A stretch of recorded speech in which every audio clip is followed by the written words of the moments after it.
Goofs, gaffs, gamers, you know it's my favorite way to start out the Overkill Podcast. We are on episode 31. I'm Meta and I'm here with Kirby. Yo, yo. Yes. I got me a fresh drink of Zero Coke. And we've kind of been talking about the format of the show moving forward. And we're thinking we're going to do shorter episodes since those tend to do better. And also, we can kind of research the topics more in depth and spend less time recording the show. So hopefully it'll be a little more interesting. So that's what we're going to try out this week, and we'll probably try it out for a while, and then maybe the exceptions will be whenever we do like a really in-depth COD video or something like we've done in the past. Anyways, Yeah. our first big story, and this one's huge. Everyone knows this. DSP knows this. Okay, DSP, the God Gamer himself. Black Myth Wukong has come out and is selling 10 mil.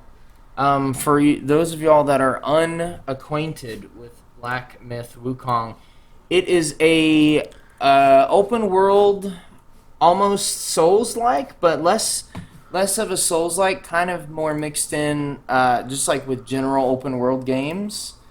It reminds me a lot of like the old school kind of Spider-Man games or like Batman games where it's mostly just an open world with the occasional boss and just different abilities, skill trees, and yeah, I don't know. It looks pretty cool. I don't know how much you know about this game though, Kirby. Oh, no, I haven't seen any gameplay of it. I saw, like, FaZe Jev post a video about it, and I assumed it was, like, an open world style game. I mean, it does look like exactly like Dark Souls. I don't know. Yeah, it definitely looks like it. Yeah, now that I'm watching gameplay, it's, like, literally Dark Souls. Yeah, it looks a lot like Dark Souls. Well, you know me, I don't ever play games. I just look at them. But Oof. this this game looks really cool. It's probably not my thing, but it looks awesome, and I probably wouldn't be opposed to playing it in the future whenever it comes out on sale. They have some really sick monsters, and it's all based off of the myth of the Monkey King from Chinese kind of myth and mythology. I think the only other funny thing to mention about this game is it's overtaken Elden Ring, Hogwarts, sales wise. It's even matched the Pokemon Scarlet and Violet, which sold 10 mil in 3 days. So this game's really blown up. It doesn't have any sort of like political bullshit. It's all just fun. I think the only unfortunate part is, of course, you still have the lib game journos trying to make it political, saying that it's not diverse enough. You know, even though it's a game using a Chinese myth with Chinese characters, essentially in China. So you know, that's always cringe. But it looks fucking sick, and it has a lot of lore in it. You have the wolf.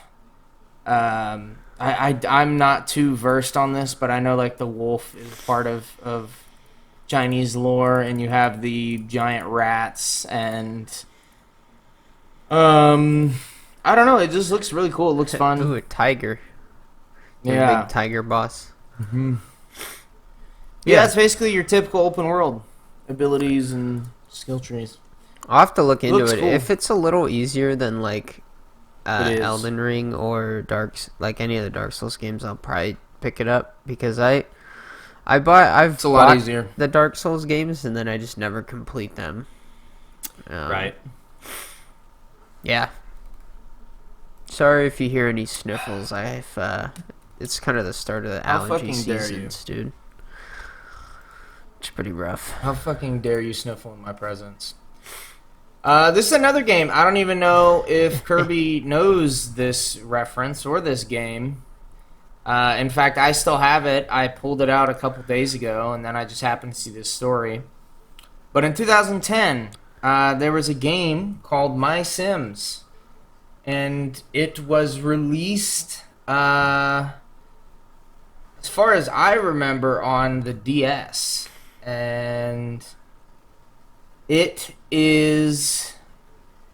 It's really only gained like a little cult following. Essentially, you are a chibi character in a world, and it's nothing like a Sims game. But you basically go around, you complete missions, you talk to different characters, and you kind of are building a little bit of a city. I don't exactly remember the gameplay, but it's not as in depth as My Sims. It's more like you're picking like furniture and house locations and stuff. I don't know. I just thought it was really cool. If you ever get a chance to play it or emulate it, I definitely would, at least for a little bit. But yeah, there are big rumors that this is coming out to the Switch, a new version. Yeah, I don't know. I'm excited. I would actually buy this only because I have just such fondness for this game. Yeah, so it's basically kind of like a Tamagotchi life kind of thing. Yeah, what I yeah, get sure, from it. yeah. Yeah, and you kind of just walk around with your main character and like place furniture, and it's like Animal Crossing mixed with like Sims in a weird way, if that makes any sense, with like a little background story that you can complete. I'm watching the original trailer, and it's 17 years old, and it's in 240p, bro. I believe it. I believe it. I can barely see what's going on, dude. Yeah, it didn't look too good on the DS. Oh wow, I found it Dude, too. let's get some 4K 4K Yeah, and My you can create Sims. your own. You can create your own furniture and like do mini games. Yeah, yeah, I remember all this. Wow, this is uggy. Yeah. Oh my goodness, this brings back memories. All right, hopefully that comes out. That's just me. Yeah. Do you want to take the lead on this next one? I feel like I've been yapping. Yeah. Me. I think we kind of like to have a bit of a drama segment, especially recently. So I thought we would talk about the recent Review Tech USA June the King documentary. I believe it came out 2 weeks ago, and it has kind of unveiled a lot of the secrets that even me as like kind of a casual fan of Review Tech, I'm not like a huge fan. I just remember like watching a few of his videos like back in 2013 or 14. And yeah, I haven't realized how much of a cow he's like become. I knew he was kind of a lolcow like a year ago, but I didn't realize like a lot of people still supported him. But I don't know if like many people after this are gonna. No, probably not. Pretty tough on this one. Yeah. There is a lot of this drama because I am kind of toxic and I keep track of a lot of useless information like this. Of like, I remember whenever he doxed people. I remember whenever he was making these various calls to action to these illegal hacking groups to get people's information. And then I especially remember his spiral in 2016 with Keemstar and stuff of just lashing out constantly, always losing his shit. So I'm not too surprised that we finally have reached full lolcow, but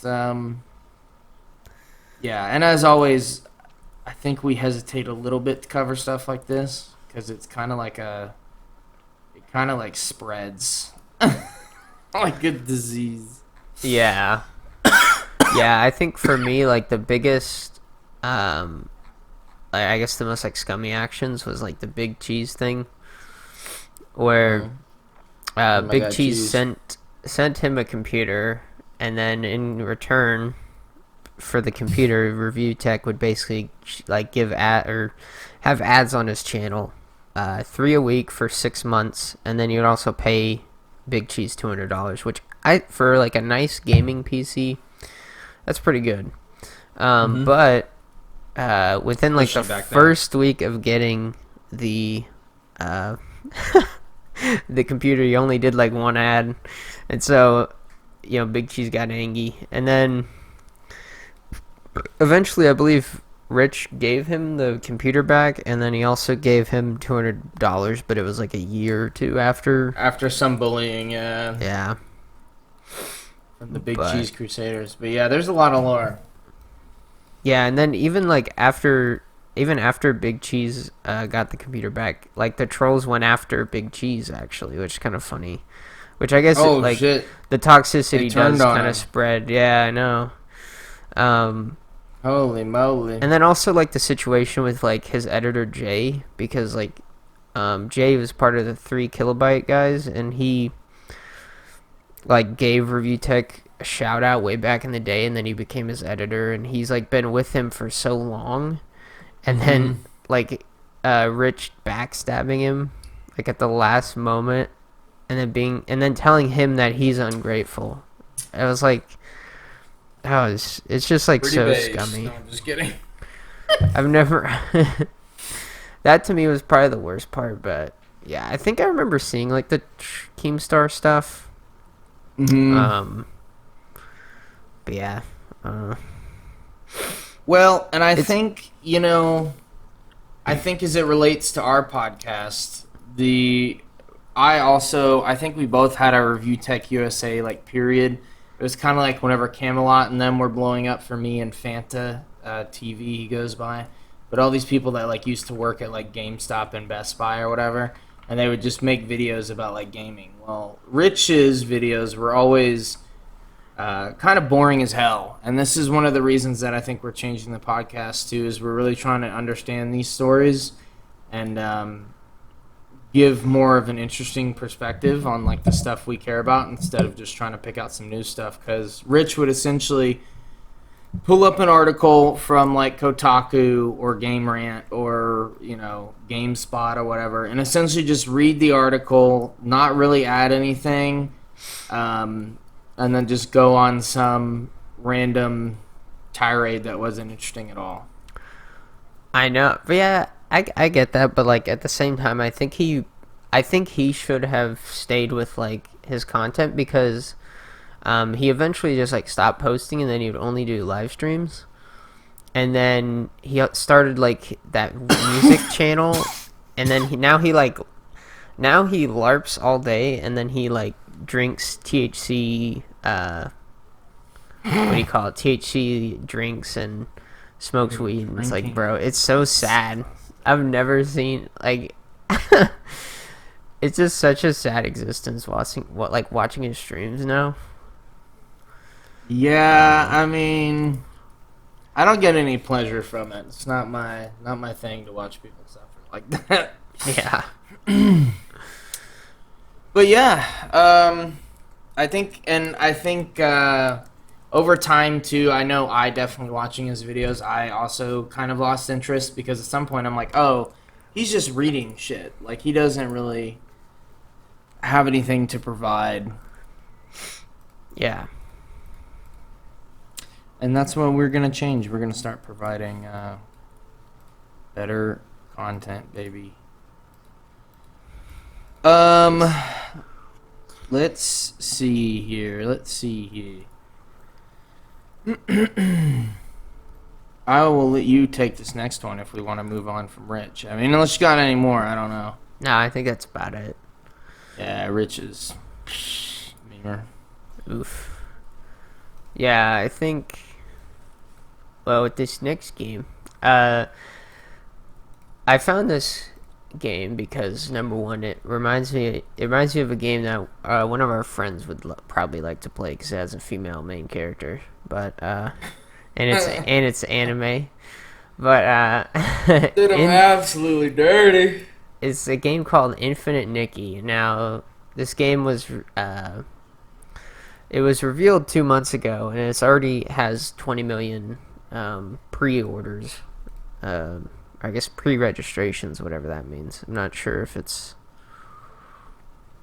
I'm assuming that just means pre-orders. Yeah. But it kind of. While I was like looking at the trailer, the music reminds me of like a Mario game, and then the gameplay to me is like a mixture of maybe like Mario Odyssey and like a Hat in Time. That's kind of what I get from it. And your character transforms. That sounds weird. Your character transforms into, it seems like a cat for some obstacles. I'm not sure if that's like a power up that you have to get, or what, but I don't think they've revealed too much about this game so far. Okay. But yeah, it looks pretty cool. It looks beautiful. Boop. But yeah. So Infinity. What is the significance of him working on Zelda before? Does that hold any significance for this? Oh yeah, it's made by the Zelda director. It has like the art style. You know what it? The UI looks like Genshin UI. Yeah, it's I was so excited. I went on Steam immediately and looked for the game, and then I realized it's only on PS5. Fucking tragic. I don't even know why it is. It looks good, but it's not like that good. This could easily run on Xbox. This could easily run on PC, obviously. It looks really cute, and it looks very Japanese. Yeah, everyone from the reveal trailer, it seems to be like a free to play game, kind of like Genshin. Okay. All right. Yeah. That makes more sense. Yeah. Well, hopefully they do a good job, because I feel like with Genshin, I think you can like beat the game without paying, but then if you want to get like whatever, 5 stars and stuff like that, you actually have to pay. Yes, yeah, Genshin. So, and it used to be a little more forgiving, where you could actually,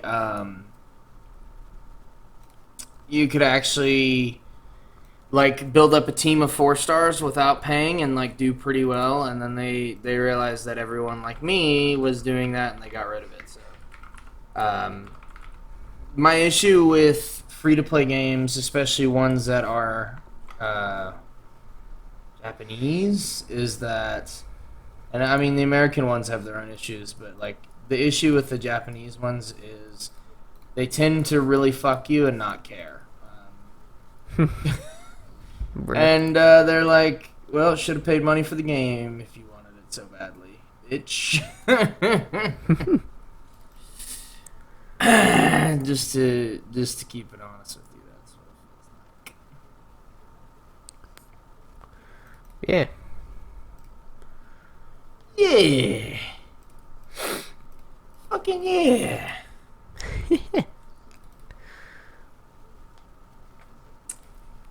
Uh-oh. Mouse? Oh, there we go. My guy's mouse is dying. Yes. Well, it looks cute. Do we want to talk about our return to Insurgency, baby? Well, we have to. It's not an option. It's too good, too sexy of a game to forget about. I sometimes always forget that like Insurgency is like a small shooter game, like compared to the big ones, and so I'm like, bro, you never played this? Like people, I'm like, bro, it's so good. It is, and I feel like if you're into shooters, you need to play. It's just that good. Yeah. It really is. It's just a fantastic fucking game. Have we discussed it before on the pod? No, I don't think so. I feel like we've mentioned it. No? Okay. Now, if you don't know what it is, it's basically Insurgency is like a 12v12 game. Usually the maps are on push, which is like a game mode kind of like Rush from Battlefield, where one team is pushing, the other team's defending. And you have different classes you can play as. You have now in the new one you have like an observer class where you can basically call in kill streaks, but you obviously don't have to like get kills to get them as the observer. And I think as well the interesting thing too is instead of like dying and then respawning immediately, you have to wait, and your team has like respawn waves, and once they tick down to 0, that's it, right? You don't respawn anymore. It's all over. Which makes it which makes every life count more, right? But as well as this game is like ultra, I wouldn't say it's like ultra hardcore. It's like in between CS:GO and Arma, where like it's simple enough that if you're like a Call of Duty player, you can play it, but like you don't have to have like that Arma knowledge where it's like everything's mapped out and no, all this like arcane. You can like half prone and half, I don't know, half crouch or whatever. This arcane Arma knowledge is just too much. I don't know how people fucking do it. Okay. But yeah, it's a great game. I watched the Insurgency documentary too because I was just like, why not? And I think it's like 5 parts. I watched one of them, but it all started from a Half-Life 2 mod that the guy made before he went to college, and then he went to college and kind of left it to his friend, and his friend kind of like ran it into the ground, or at least like it wasn't doing as good, and so he had to like retake it over, and then they made the first game and then the second, and then this is actually the third, which I was surprised about because I only knew the second That game, is pretty surprising, but yeah, I don't know if you guys haven't checked out Insurgency Sandstorm, you definitely should. Yeah. The first one was interesting because it kind of looked it looked so bad. The graphics were so rough. I personally think too, if you're gonna play a realistic shooter, I feel like this game, kind of like we discussed, this game is, I think, one of the perfect jumping off points for like getting into realistic shooters. Honestly, you just gotta play it. But I'll say just loading in with like an AR you like and just playing like a scumbag is some of the most fun I've had in quite a while. Yeah. Scumming it up. My favorite is just how like simple it is. Yes. And, no, definitely. It's not like a shooter that you have to like practice a lot. No, I think that's probably its biggest strength is you can just hop in anytime you want.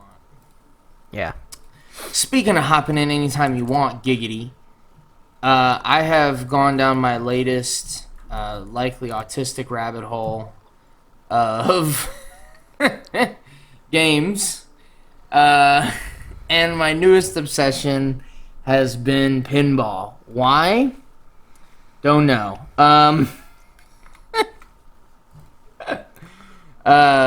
Pinball FX is like the top pinball like game right now. And I am just obsessed with pinball. I'm loving pinball. If y'all like missed playing pinball as like a kid, oh my goodness. I feel bad for you. This is a just fantastic like pinball simulation, and I just can't get enough of it. That's all. Honestly, that's my PSA.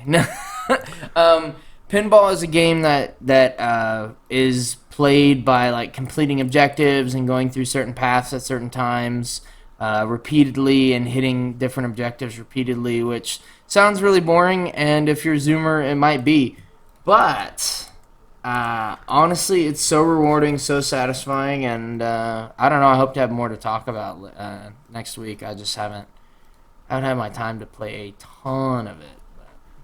Huh. Yeah. Yeah, I like all the different themings, but yeah, no, as like a Zoomer, this game's kind of cringe. I'm not gonna lie. Just play a real pinball, dude. Play a real pinball table.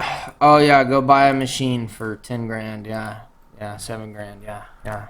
Exactly, bud. Skill issue, dude. Bud. Get better Hey, get better IRL. Hey pal. Hey bud. Damn.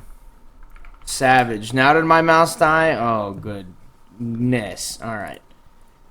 Yeah, boys. I think that's it. I think that wraps up episode 31. I think we'll be coming back next week with more knowledge, more interesting stuff, and more juiciness. So stick with us. Yeah. Hope you guys enjoyed. Peace. Thanks.